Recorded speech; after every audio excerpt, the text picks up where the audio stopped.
कृष्ण। हमने पढ़ा श्रीमद् भगवद गीता अध्याय 9 श्लोक संख्या 2।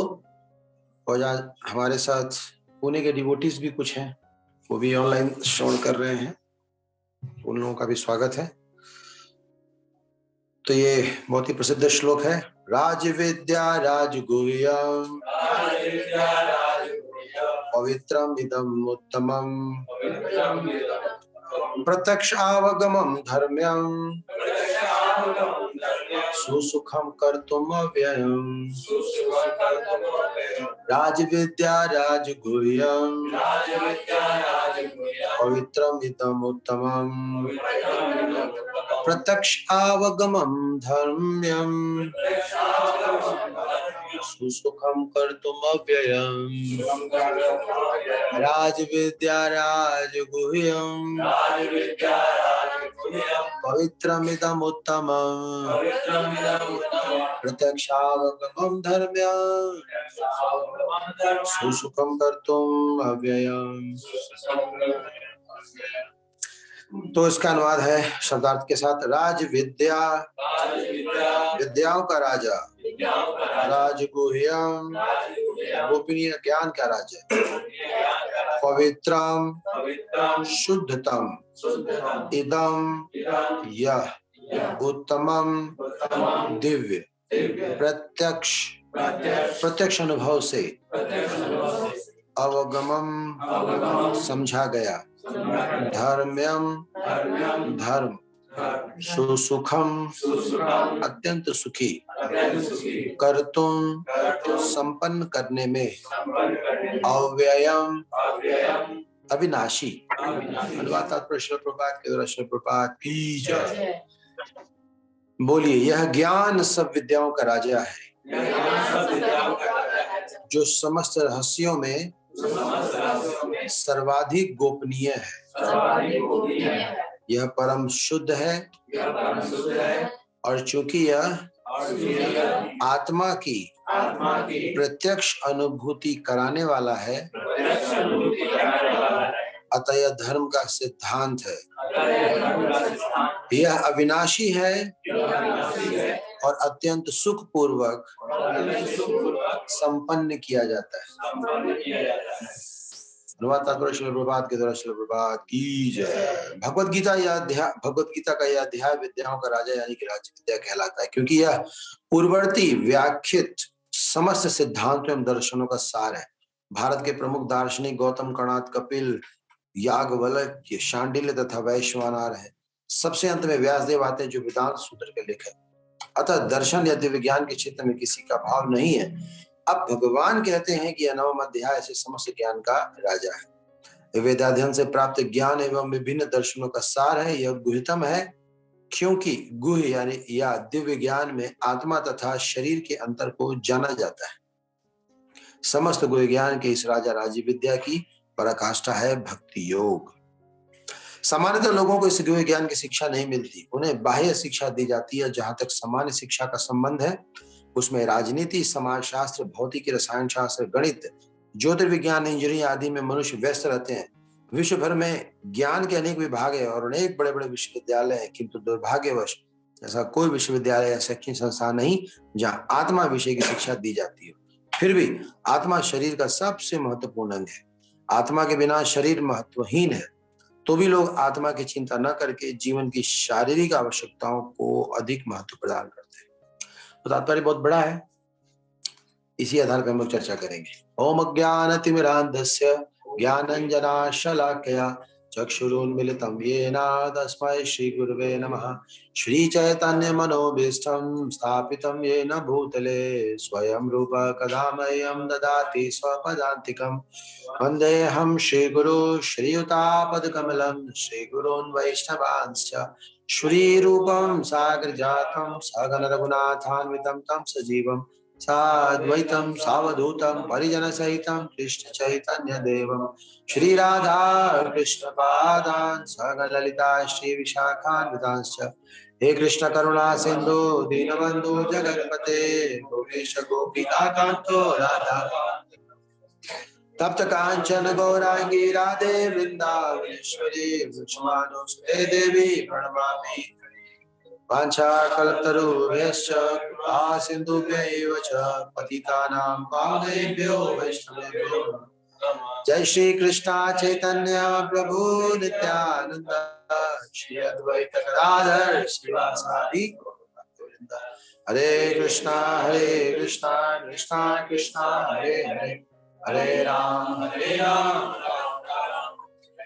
ओम विष्णुपदाय कृष्ण पृष्ठाय भूतले श्रीमते भक्ति वेदांत स्वामी नामिने नमस्ते सारस्वती देवे गौरवाणी प्रचारिणे निर्विशेष शून्यवादी पाश्चात्य देशतारिणे। हरे कृष्णा। तो इस समय हम सब जानते हैं पूरे साल भर का सबसे एडवेंचरस समय चल रहा है।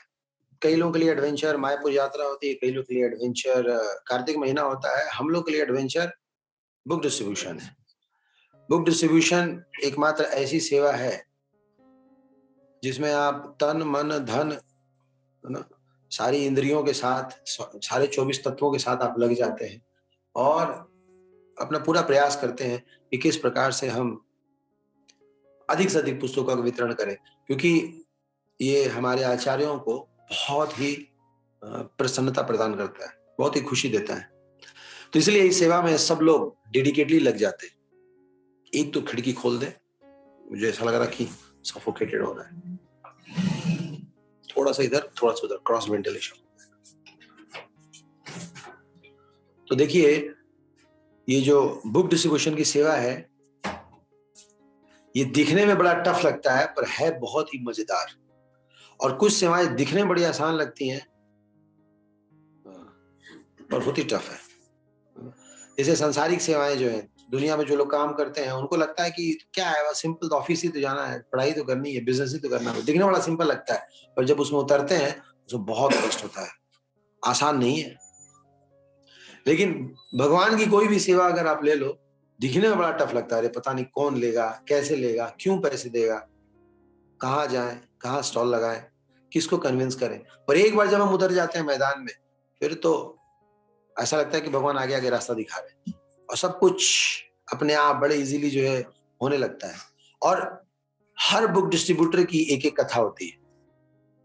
जब शाम में लोग मिलते हैं, इकट्ठे होते हैं और जब अपनी अपनी गाथा सुनाते हैं कि आज क्या हुआ, तो सब लोग बड़े खुशी के साथ सुनते हैं, बड़े इंटरेस्ट के साथ सब लोग जो है सुनते हैं, क्योंकि उसमें बड़ा रोमांच होता है। और हर किसी की कथा किसी पुराणों से कम नहीं होती, सब लोग बड़े रुचि के साथ सुनाते हैं। अब फिर पता है क्या हुआ, क्या हुआ, फिर मैं तो सोचा वो लेगा ही नहीं, लेकिन तभी क्या हुआ, क्या हुआ। तो सब लोग बहुत ध्यान से सुनते हैं। तो बहुत ही रोमांचक, बहुत ही एडवेंचरस, बहुत ही मजेदार एक्सपीरियंस होता है बुक डिस्ट्रीब्यूशन का। पर जब हम बुक डिस्ट्रीब्यूशन करने जाते हैं उस समय एक प्रॉब्लम ये आती है कि कई लोगों को लगता है शुरू करें कैसे, क्या बोले कि बस ले ही ले।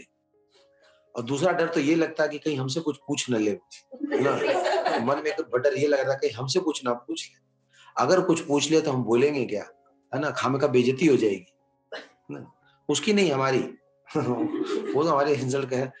तो हमें डर लगता है कि हम बोले क्या, कैसे शुरू करें, how to break the ice, बर्फ का सिल्ली तोड़े कैसे, मतलब जो चुप्पी है उसको करें कैसे।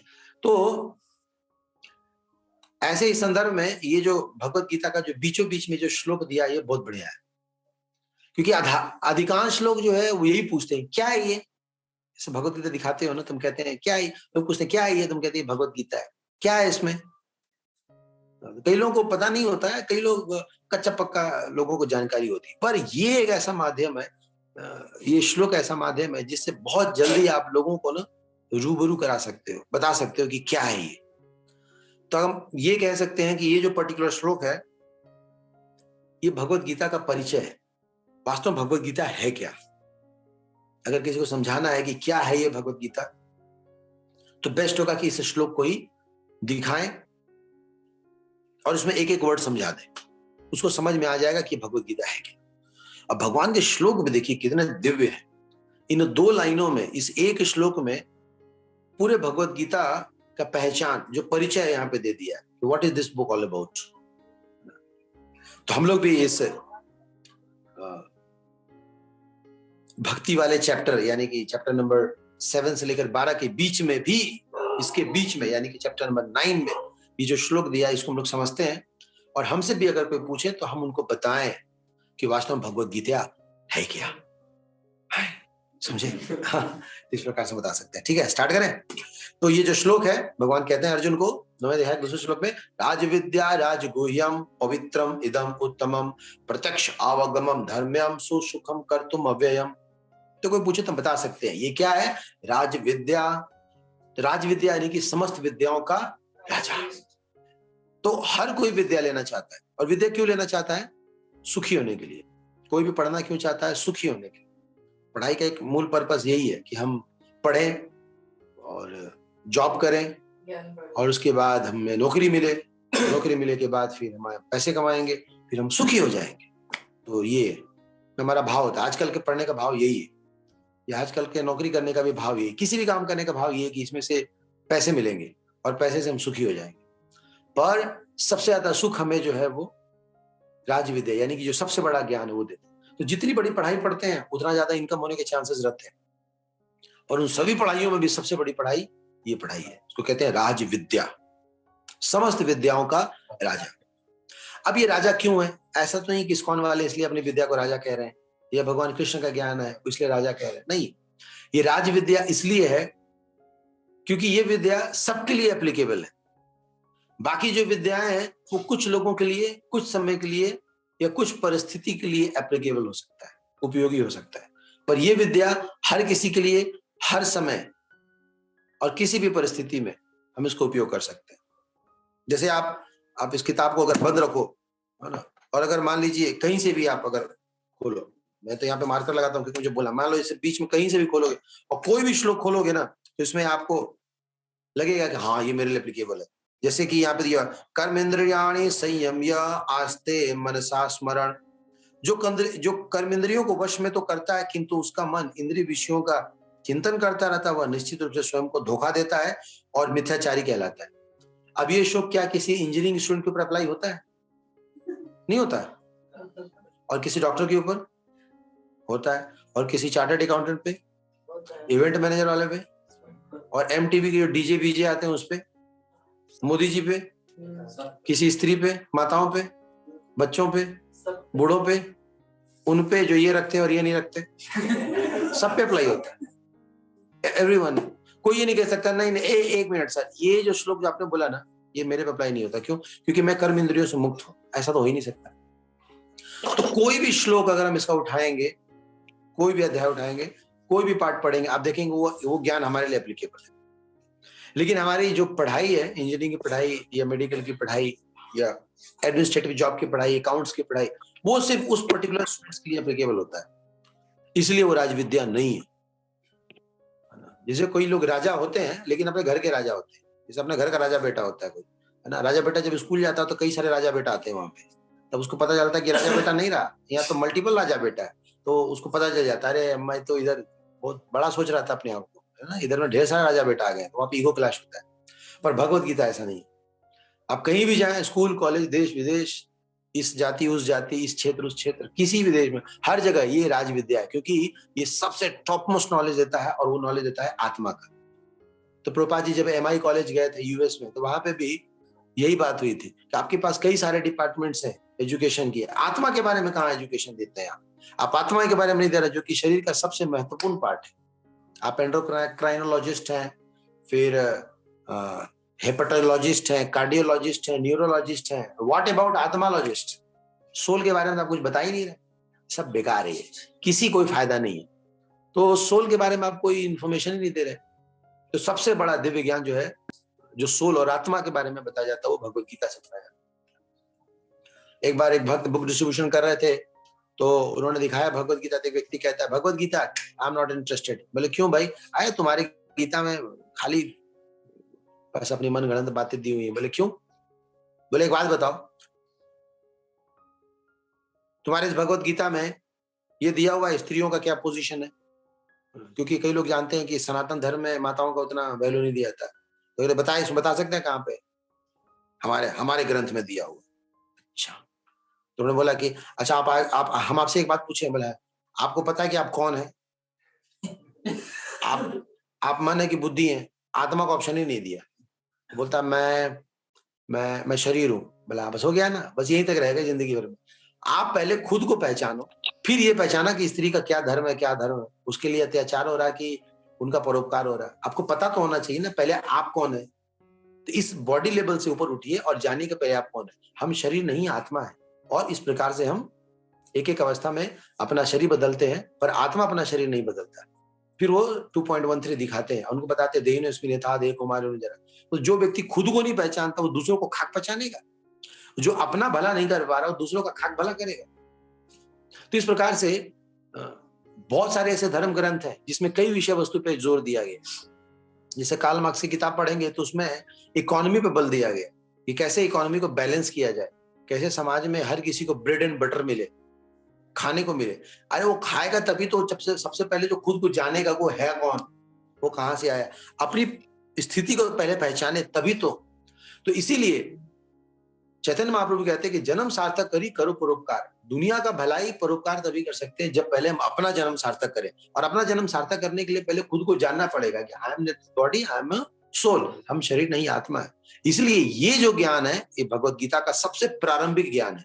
जैसे ही अर्जुन बोलना समाप्त करते हैं और दूसरे अध्याय से जब भगवान बोलना शुरू करते हैं, ऑलमोस्ट 2.10 से 2.10 से 2.11 से एक्चुअली जब भगवान दिव्य ज्ञान देना शुरू करते हैं तो सबसे पहले आत्मा के बारे में बताते हैं। अब पूरे संसार में कई लोग आत्मा को जानते ही नहीं है।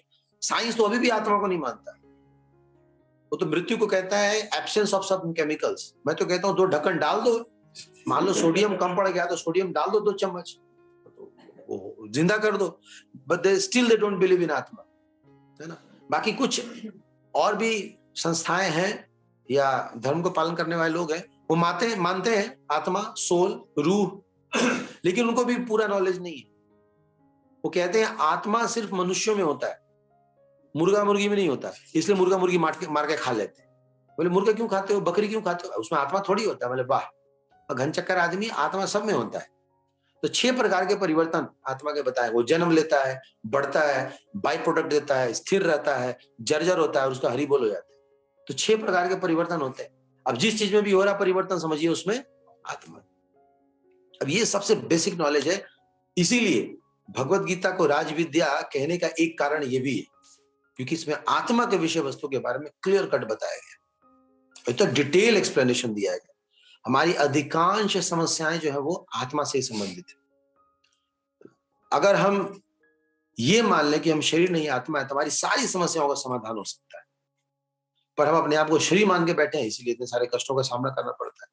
तो जब भी हम भगवत गीता के बारे में बताते हैं तो सबसे पहले राज विद्या बताए कि समस्त विद्याओं का राजा है, ये हर किसी पे एप्लीकेबल है, हर परिस्थिति में एप्लीकेबल है और हर कोई कभी भी इसको पढ़ सकता है, ये आउटडेटेड नहीं होता।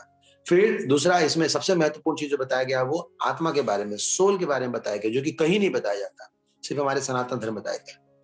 फिर एक राजगुह्यम भी है। राजगुह्यम यानी कि ये गोपनीय है, ये गुप्त भी बहुत जबरदस्त तरीके से। गुप्त कैसे है, एक तरह से ये ओपन सीक्रेट है, ओपन भी है और सीक्रेट भी है। सीक्रेट कैसे है ये, क्योंकि लोगों के घर में किताब तो है लेकिन बंद पड़ा है। कई लोग लाल कपड़े में लपेट के अभी भी सुख संपत्ति घर आवे, कष्ट मिटे तन का गाते रहते हैं, अगरबत्ती दिखाते रहते हैं, पर खोल के पढ़ते नहीं है। इसलिए ये गुह्यम का गुह्यम ही बन के रह गया। कई लोग डर के मारे नहीं खोलते, जो खोलेंगे ये महाभारत का पार्ट है, हमारे घर में महाभारत ना हो जाए। वास्तव में इसको नहीं खोलने से महाभारत हो रहा है। जिस घर में भगवत गीता नहीं है, क्या वहां लड़ाइयां नहीं हो रही है, बल्कि वहां ज्यादा लड़ाइयां हो रही है। और जहां है और जहां लोग इसको खोल करके पढ़ते हैं उनको पता चल जाता है सही और गलत क्या है। तो ये गुह्यम भी है, राजगुह्यम, समस्त गोपनीय गुह्यम ज्ञान में से भी एक है। लोग इसको जान सकते हैं लेकिन जानते नहीं, इसलिए बताया जाता है इस गोपनीय ज्ञान को जानने के लिए भक्तों के संग में इसको पढ़ना चाहिए। जैसे मंथन होता है ना, मंथन, समुद्र मंथन हुआ था तो 2 पार्टी ने मिलकर मंथन किया था तो बहुत कुछ निकला। उसी तरह जब हम भक्तों के साथ बैठ करके इसका मंथन करते हैं तो बहुत कुछ निकलता है, बहुत सारी इंपॉर्टेंट इंफॉर्मेशन। और अकेले अगर हम मंथन करने की कोशिश करेंगे तो शुरू में हो सकता है थोड़ा बहुत लाभ हो, लेकिन बाद में आलस से कर जाएंगे या फिर हमें समझ में नहीं आएगा। और यही कारण है कि कई लोग भगवत गीता समझ ही नहीं पाते, उनको समझ में नहीं आता ये शुरू कहां से होगा, कैसे करना है। तो प्रभुपाद जी बताते हैं हमेशा भक्तों के संग में इसको पढ़ना चाहिए, तभी इस गुह्यतम ज्ञान को हम समझ पाएंगे। ये कॉन्फिडेंशियल नॉलेज, ये फॉर्मूला फॉर्म में है, जिप फॉर्म में है, इसको अनजिप करना पड़ेगा, इस सूत्र को खोलना पड़ेगा। तो इस गुह्यतम ज्ञान को खोलने का एक तरीका तो ये भी है कि जो प्रभुपाद जी के परपर्ट्स हैं उसको हम ध्यानपूर्वक पढ़ें, और दूसरा जैसे मैंने बताया भक्तों के संग पढ़ें। राजविद्या राजगुह्यम, समस्त गोपनीय गुह्य ज्ञानों में से एक है राजगुह्यम। फिर है पवित्रम, ये क्या है? पवित्र है। पवित्र कैसे है? ये पवित्र इसलिए है क्योंकि जब हम इसको पढ़ते हैं तो हमारा जो मन है वो शुद्ध हो जाता है, प्यूरिफाई हो जाता है। कैसे? सबसे बड़ी अशुद्धि होती है घर में अगर किसी ने शरीर छोड़ दिया हो। अशुद्धि का मतलब क्या है कि हम डिस्टर्ब रहते हैं, जैसे पानी बहुत ज्यादा डिस्टर्ब रहता है, उसको छोड़ देते हैं थोड़ी देर तो वो सेटल हो जाता है, फिर गंदगी नीचे होता है और पानी ऊपर रहता है। तो उसी तरह मन जो है वो बहुत ज्यादा विचलित हो जाता है कहीं किसी डेथ प्रॉब्लम में या किसी भी प्रॉब्लम को लेके। तो ये क्या करता है, जब हम इसको पढ़ते हैं तो फिर धीरे धीरे धीरे धीरे हमारी चेतना जो है वो शुद्ध होने लगती है और हम बहुत कंपोज्ड हो जाते हैं, हमें बात समझ में आने लगती है। ये हमारी चेतना को शुद्ध बना देता है और उसके बाद फिर हम उस परिस्थिति के बाहर भी देखना शुरू करते हैं। तो कभी कभी जैसे आप देखते होंगे गाड़ी चलाते हैं तो सामने में शीशे के ऊपर फॉग या मिस्ट या धुंधलापन आ जाता है, उस केस में वाइपर चलाते हैं। तो वाइपर चलाने से जो हमारा विंडशील्ड है वो साफ हो जाता है और उससे क्या होता है, आगे दिखना हमें शुरू हो जाता है। तो जब हम अशुद्ध रहते हैं तो हमें पता नहीं चलता क्या करना क्या नहीं करना, ऐसा लगता है कि हाथ पैर हमारा बंद गया है। पर जैसे हम शुद्ध होते हैं तो सही गलत का हमें आइडिया लगने लगता है। भगवत गीता वो हमें विजन देता है, वो हमें दृष्टि देता है, ये हमें पवित्र बनाता है, एलिजिबल बना देता है। इसलिए बताया जाता है कि भगवत गीता का पाठ होना चाहिए, अध्ययन होना चाहिए। जब इसका हम पाठ करते हैं, अध्ययन करते हैं तो फिर हमारी चेतना जो है वो खुल जाती है, हमें सही और गलत का आइडिया लगने लगता है और हम एक विवेकी पुरुष की तरह डिसीजन लेना सीख लेते हैं। ये पवित्र बनाता है, हमारी सोच को शार्प बनाता है। ये उत्तमम भी है, उत्तम यानी कि सर्वोत्तम, टॉप मोस्ट लेवल का है। ये जब हम ग्रंथ पढ़ते हैं तो हमारा जो विचारधारा है वो टॉप मोस्ट क्लास का हो जाता है। जैसे हमारे यहाँ एक बेसिक सिद्धांत है, क्या सिद्धांत है? सादा जीवन और उच्च विचार, simple living and high thinking. तो सिंपल लिविंग का तो मतलब है कि उन्हीं चीजों को स्वीकार करना जिसकी हमें आवश्यकता है, और उच्च विचार, उच्च यानी कि उत्तम विचार, बेस्ट विचार। ये कौन से विचार होते हैं? ये वो विचार हैं जो हमें इस संसार से मुक्त करने के लिए उपयोगी।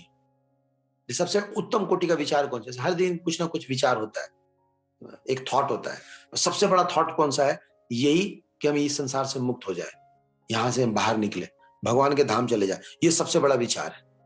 तो ये उत्तम जो ग्रंथ है हमें भगवान के धाम जाने में हमें समर्थ बनाता है, उत्तमम टॉप मोस्ट क्लास का है। एक भक्त मिले थे एक दूसरे ग्रुप से, कल गए थे प्रीचिंग करने के लिए, तो वो लोग बता रहे थे कि जब उन्होंने उनसे पूछा कि आप लोग करते क्या हो, मतलब कपड़े तो हम लोग जैसे पहने हो, करते क्या हो आप लोग? कुछ नहीं, ऐसे ही बस हम लोग भी थोड़ा ध्यान लगाते हैं। किस पे ध्यान लगाते? बोले हम लोग किसी पे ध्यान नहीं लगाते। तो फिर ध्यान लगाते क्या हो? बोले कुछ नहीं, हम लोग भीतर ध्यान लगाते हैं। बोले भीतर कहाँ ध्यान लगाते? बोले भीतर अपने आप में, विदीन। अरे भाई विदीन कहा? कोई आंसर ही नहीं दे पा रहा था, किसी बात को कोई नहीं। अच्छा तुम भगवान किसको मानते हो? इनको अपना भगवान मानते हो? मैंने जो उनको भगवान मानते हैं तो उनका नाम लेकर बताओ, इनको भगवान मानते? बोले नहीं। बोले क्यों रखे हो? बोले ऐसे ही क्यों रखे हो? अजीब सा, मतलब कुछ विजन नहीं है, कुछ क्लैरिटी नहीं है, क्या करना है क्या नहीं करना है, बस फॉलो किए जा रहे हैं।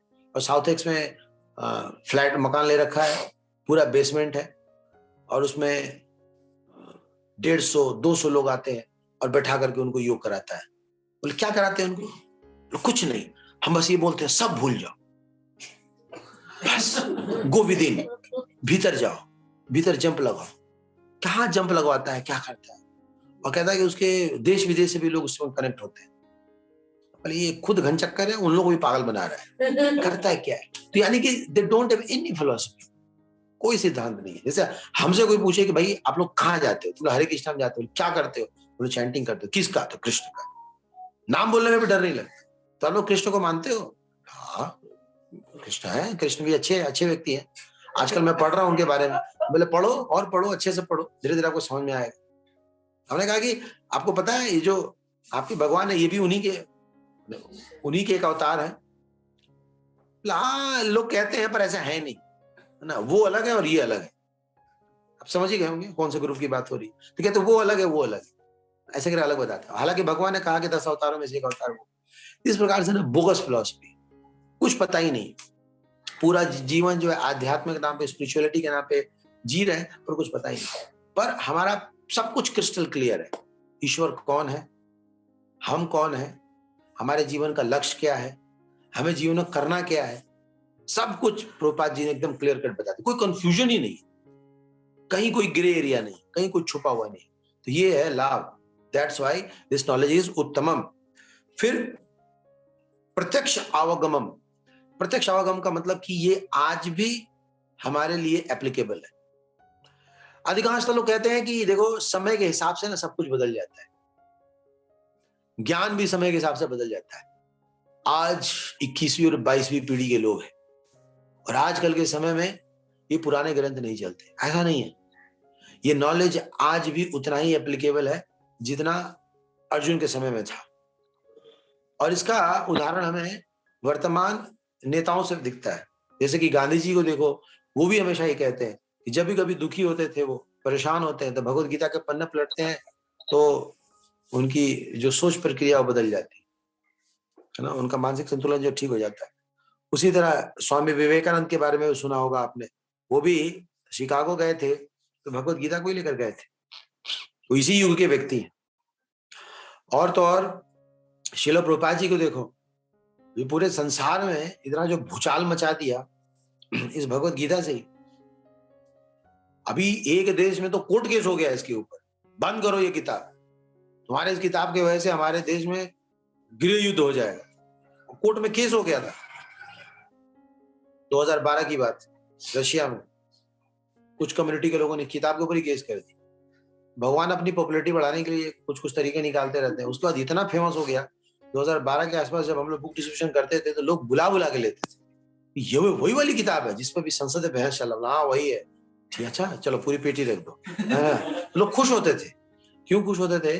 क्योंकि लोगों को कंट्रोवर्सी बहुत पसंद है। कुछ भी कंट्रोवर्शियल हो जाए ना तो भगवान भी अपने आप को कंट्रोवर्सी में डाल दिए, ये और फेमस हो गया। और उस दिन संसद में कई दिनों तक चर्चा हुई थी। और विपक्ष में सुषमा स्वराज जी थी उस समय, विपक्ष की नेता, और प्रतिपक्ष में विदेश मंत्री थे SM कृष्णा, उनका नाम था SM कृष्णा। तो सुषमा स्वराज जी उनको कहती थी, अरे आपके नाम में कृष्णा लगा हुआ है और आप कृष्ण के लिए इतना बदनामी सुन रहे हो, आप भगवत गीता को राष्ट्रीय ग्रंथ घोषित करो, ऐसे करके उन्होंने कहा था। तो सुषमा स्वराज जी भी बहुत अच्छी मंत्री थी पहले, और उन्होंने भी अपने कई सारे प्रवचन में बताया कि वो भगवत गीता का डेली अध्ययन करती। तो चलो हम बुद्धू हो सकते हैं, आप बुद्धू हो सकते हैं, ये मिनिस्टर लोग बुद्धू थोड़ी है। शी वॉज सुप्रीम कोर्ट का लॉयर, अत्यंत तेजस्वी थी वो, बहुत शार्प दिमाग था। ये प्रत्यक्ष अवगम का उदाहरण है। आप कह सकते हो कि चलो पुराने लोगों की बात अलग है, स्वामी विवेकानंद को गए हुए बहुत दिन हो गया, प्रभुपाद जी भी ठीक है, आज ये आजकल के लोग हैं, ये आज बता रहे हैं, आज एप्लीकेबल। और मोदी जी का तो वो भाषण आपने फेमस सुना ही होगा, किससे बढ़िया गिफ्ट ना देने को है ना लोगों को लेने को, तो ये आज भी उतना ही एप्लीकेबल। और तो और ये छोड़िए, जो बॉलीवुड है सिनेमा वाले, वो भी इसी किताब को दिखाते हैं। सोचिए इतना फेमस हो गया। भगवत गीता के तो सैकड़ों संस्करण है। अगर जब बात गीता की होती है ना, तो ये वाली गीता दिखाई जाती है। मैंने देखा एक मूवी का क्लिप में कोई मेरे को दिखा रहा था, उसमें लोग ड्रामा बना रहे थे, ओ माय गॉड जो मूवी था ना, उसमें ये इसी किताब को दिखा रहे थे बार बार। सोचो कितना फेमस हो गया, ये कैसे है, दम है इसमें तब ना, है ना। परम पूज्य गोपाल कृष्ण गोस्वामी महाराज बताते हैं कि आज रशिया में जितने भी डिवोटीज हैं, या तो इंडियन से बेटर हैं या इंडियंस को टक्कर दे रहे हैं। कैसे? हम तो वहां गए नहीं, अब जाना शुरू हुआ है, क्योंकि वहां पे जब कम्युनिज्म खत्म हुआ है, डेमोक्रेसी आई, तब से लोग आना जाना। उसके पहले जब केवी जी का वहां बोलबाला था, तो कौन जाता था वहां? कोई नहीं। तो क्यों इतना फेमस हुआ और क्या इतना फेमस हुआ? वो ये भगवत गीता ग्रंथ है, स्मगल कर करके यहां से भेजा गया, फोटोकॉपी करा करके लोगों को डिस्ट्रीब्यूट किया गया, ट्रांसलेट किया उस भाषा में, और लोग पढ़ पढ़ के आज वहां इतने सारे भक्त है और इतने डेडिकेटेड भक्त है। मैं एक बार मायापुर में देख रहा था, हमारे बगल के रूम में एक दंपति रह रहे थे, हस्बैंड वाइफ। उनका दिनचर्या मैंने सुबह से लेकर, बिल्कुल नए नए शुरू में गया था, सुबह से लेकर शाम तक उनका दिनचर्या देखा। दोनों बिल्कुल एक आदर्श वैष्णव और वैष्णवी की तरह सारे नियमों का पालन करते, प्रॉपर विधि से भोग लगा रहे थे। जैसे आपने श्री कृष्ण प्रबोधिनी किताब देखा होगा, भक्ति विकास महाराज का जो कृष्णा कॉन्शियस में पहला कदम, जो किताब में बिल्कुल देखा होगा, एक फोटो, एक ऑल्टर बना हुआ, एक व्यक्ति ऐसे हाथ में पुष्प लेके भगवान को अर्पित कर रहा, बिल्कुल उसी मुद्रा में। उसको देख करके भक्ति करने का मन कर रहा था। सोचो वो इंडियन नहीं है, विदेशी है, उसको देख करके मन कर रहा था। ये प्रत्यक्ष आवागम है, ये प्रैक्टिकली आज भी एप्लीकेबल है। और तो और हम खुद भी जब पढ़ते हैं तो हमें अच्छा लगता है। अब दूसरों से क्या मतलब हम शिक्षा लें? आप खुद अपने आप से हम शिक्षा ले सकते हैं। जैसे कोई खाना खाता है तो खुद उसका पेट भरता है, उसको स्ट्रांग फील होता है, उसको की सर्टिफिकेट की जरूरत नहीं है। उसी तरह से अगर कोई भगवत गीता आज भी खुद पढ़ता है ध्यान पूर्वक, उसको महसूस होता है कि नहीं, मैंने कुछ दिव्य। अभी मैंने कुछ दिन पहले एक श्लोक पढ़ा था, बड़ा अच्छा लगा। ये 14वें अध्याय का 19वां श्लोक था। उसमें भगवान कह रहे हैं कि जो व्यक्ति यह समझ जाए कि सब कुछ का कर्ता वह स्वयं नहीं, बल्कि ये 3 गुण हैं और वो भी भगवान पे आश्रित है, वो कभी दुखी या परेशान नहीं होगा। पर तो इसका मतलब ये निकला कि जो भी कुछ हो रहा है ना, वो हम नहीं कर रहे। ये कौन कर रहे हैं? प्रकृति के 3 गुण, सत्वगुण, रजोगुण, तमोगुण, वो ये सब कर रहा है, हम नहीं कर रहे। हम अलग है और वो अलग है। अब ये देखो कितनी गहरी बात है, समझने की बात है ये। यानी कि जो भी कुछ घटित हो रहा है इस भौतिक संसार में, वो सब कुछ हमसे करवाया जा रहा है ना? जैसे कि भूत किसी को पकड़ता है ना, तो भूत कुछ नहीं करता है, उस व्यक्ति से करवा देता है। उसको बोले उठ, उठ जाता है, चल, चलता है, छत पे चल, छत पे जाता है, बोले कोने पे चल, हाँ, कूद, वो कूद जाता है। उस समय कोई आके हाथ पकड़ेगा, हे क्या कर रहा है? अरे मैं यहां कैसे आ गया, मैं यहां कैसे आ गया? तो वो नहीं था, वो उसको लाने वाला कोई और था। उसी तरह पूरे जीवन में हम भी यही करते। हम क्रोधित नहीं होते, हमें कोई पीछे से बंदूक लगा क्रोधित करवाता है, चल गुस्सा हो, चीख, चिल्ला, मार, डांट, खा, सो, पी, ये सब कुछ कराने वाला कौन है? ये प्रकृति के 3 गुण। आपने देखा होगा भगवत गीता में ही ना, वो फोटो है ना, 3 देवियां कठपुतली बना के नचा रही है ना, और हम नाच रहे हैं उनके इशारों पे, है ना, वही बैक डांस कर रहे हैं, पागल बना दिया हमारे, और हम मूर्खों की तरफ से चक्कर में काम कर रहे हैं। ये श्लोक अभी कुछ दिन पहले मैं क्लास दे रहा था, पढ़ा, ऐसा लगा कितनी इंपॉर्टेंट बात बता रहे हैं। मैंने दूसरों के बहकावे में हम बहक रहे हैं, करने वाले हम नहीं है, पर चूंकि शरीर में ऐसा ढल गए हैं, इसे लगता है कि हम ही है। हम वास्तव में ही है, ना तो स्त्री है, ना तो पुरुष है, ना तो इंडियन है, ना तो अमेरिकन, ना नाइजीरियन, ना डॉक्टर है, वो है ही नहीं हम। हमारे को एक परिस्थिति में फिट कर दिया गया और उसी के अकॉर्डिंगली हम बिहेव कर रहे हैं। नहीं, जैसे मान लो कोई एक्टिंग कर रहा है, उसको कूली का रोल दे दिया जाए और कट बोल दे, चलो भाई एक्टिंग ओवर, अब घर जाकर भी बोरा कट्टा ढो रहा है, बोले क्यों ढो रहा है भाई? मैं तो कूली हूँ। अरे वो तो एक्टिंग था सिर्फ, नहीं मैं तो कूली हूँ। ये मूर्खता है।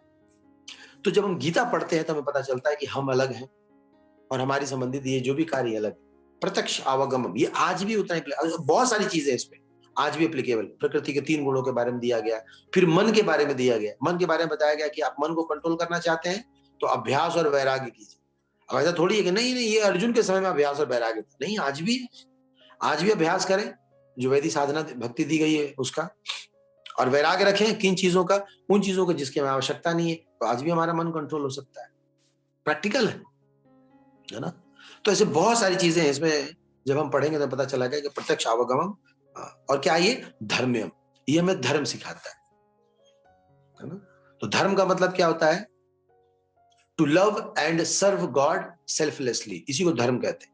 तो ये हमें धर्म सिखाता है। तो धर्म यानी कि आत्मा का धर्म।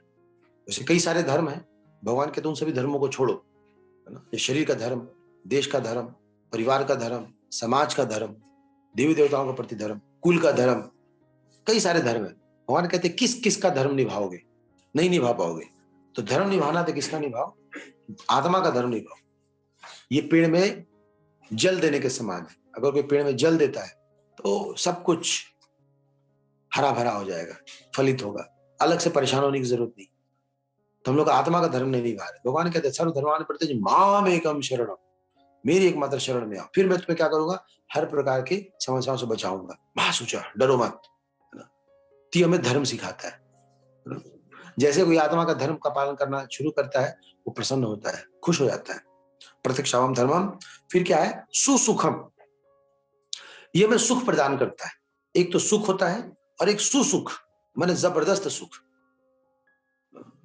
जैसे कि केवल आनंद कंद, कंद जो होता है ना, कंद एक फल होता है, उसको किधर से भी काट के खा सकते हैं। आजकल के समय में आप गुलाब जामुन को उदाहरण दे सकते हैं, किधर से काट सकते हैं, है ना? हर तरफ से कैसा लगेगा? मीठा। उसी तरह ये सुसुखम है, हर तरफ से क्या होगा? आपको आनंद प्रदान करेगा। कई लोग कहते हैं पहले से शुरू करें, तो नहीं, आप कहीं से भी शुरू कीजिए। जैसे भगवत गीता के किसी श्लोक में आकर के बैठिए, प्रवचन सुनिए या पढ़िए, आप देखेंगे आपको वहीं से आनंद प्रदान करेगा। ऐसा नहीं कि बिल्कुल शुरू से कहानी जब आप देखेंगे तब आपको पता चलेगा अच्छा वास्तव में हो क्या रहा है। नहीं, कहीं से भी कोई भी अध्याय, कोई भी श्लोक, कुछ भी पढ़ेंगे, ये हमें आनंद प्रदान करता है। इसलिए सुसुखम है ये, और दूसरों को भी सुख देता है। जिसको भी आप सुनाएंगे उसको ये अच्छा लगेगा। और लास्ट में है कर्तुम अव्ययम। अव्यय का मतलब होता है इसका व्यय नहीं होता, खर्च नहीं होता, ये बेकार नहीं होता, खत्म नहीं होता। नेक्स्ट भगवत गीता पार्ट 2 की जरूरत नहीं है। 701वां श्लोक का कोई आवश्यकता नहीं है। ये 7 श्लोक अपने आप में पूर्ण है, कंप्लीट है। अभी इसके बाहर और कोई आवश्यकता नहीं है। इसमें नया कोई अपडेट भी नहीं आता। तो कई लोग ये पूछते हैं हम कैसे जाने कि इस गीता को पढ़ने से हमारे को लाभ होगा? तो पहले इस्तेमाल करो, फिर विश्वास करो। आप पढ़ के देख लो, खुद ही आपको पता चलेगा। तो जितनी बार हम पढ़ेंगे उतनी बार कुछ नया मिलेगा। कभी ऐसा महसूस नहीं होगा ये तो मैंने पढ़ लिया, अब कुछ नया चाहिए हमारे, नहीं।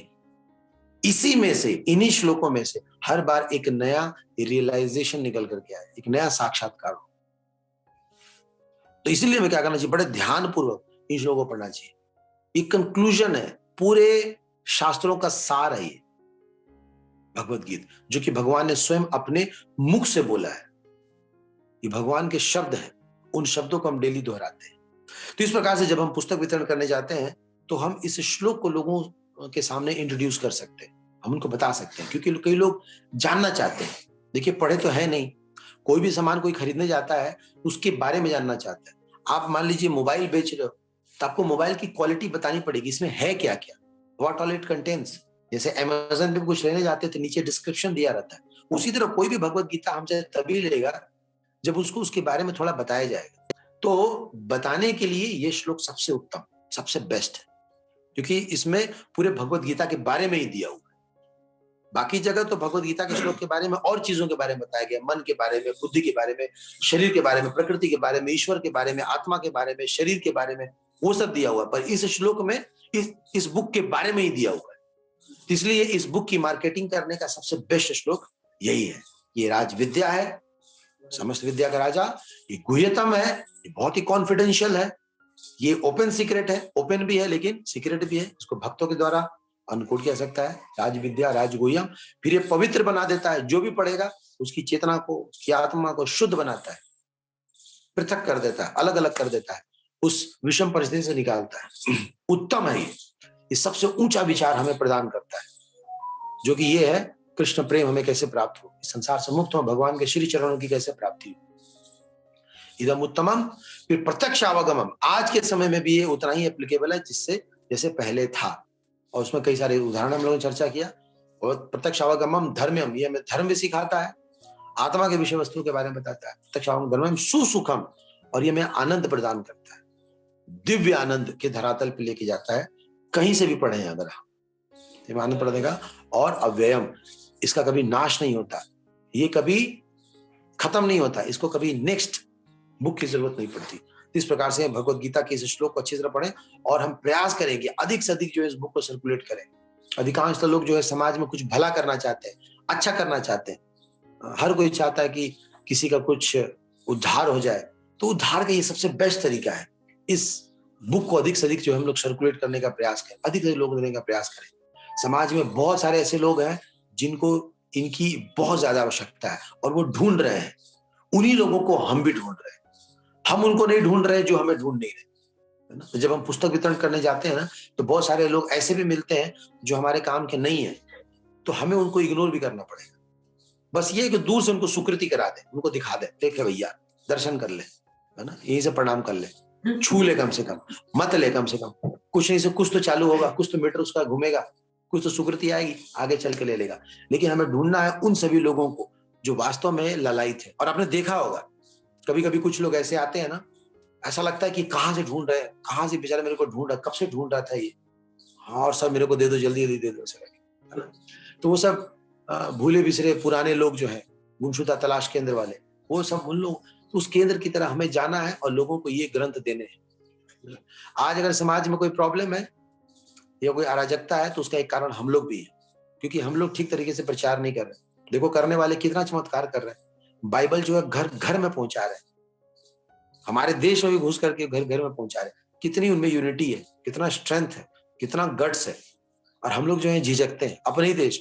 ये थोड़ी बोला जा रहा है कि जाओ पेंगोंग झील पे बांट के आओ या बीजिंग में बांट के आओ। अपने ही देश में बांटने में, अपने ही लोगों को बांटने में हमें लाज और शर्म आ रहा।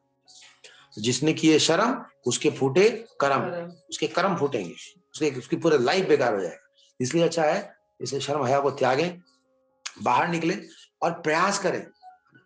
डिस्ट्रीब्यूशन के बहुत सारे तरीके हैं, 101 है, बल्क में है, स्पॉन्सरशिप सिस्टम जैसे है, शादी ब्याह में है, और गिफ्ट के माध्यम से है।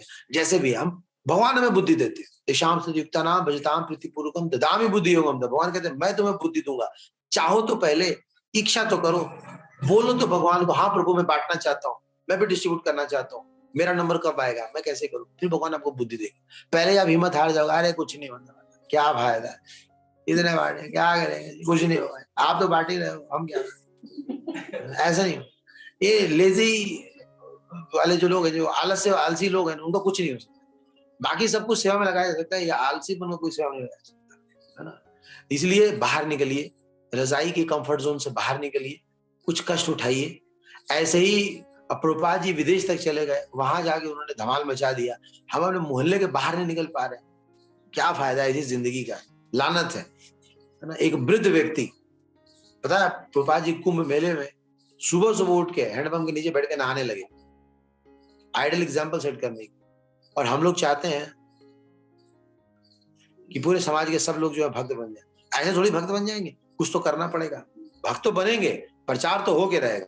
महाप्रभु ने तो बोला है सर्वत्र प्रचार होइबो मरणा, लेकिन उस प्रयास में हम अपना हाथ लगाएं तो उसके कारण हमारा ही भला हो। तो बाहर बहुत ही ज्यादा नितांत इसकी आवश्यकता है।